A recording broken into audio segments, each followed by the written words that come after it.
Imos plantar curcubita pepo para a nosa horta ecolóxica, que son calabaciños.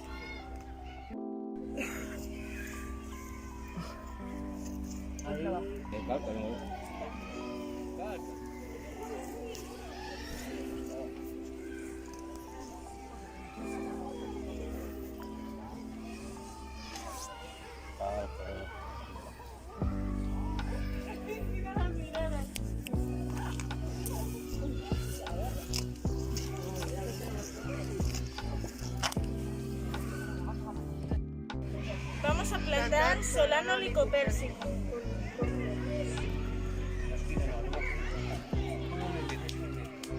Imos plantar Cassicum amnum, que é o pemento.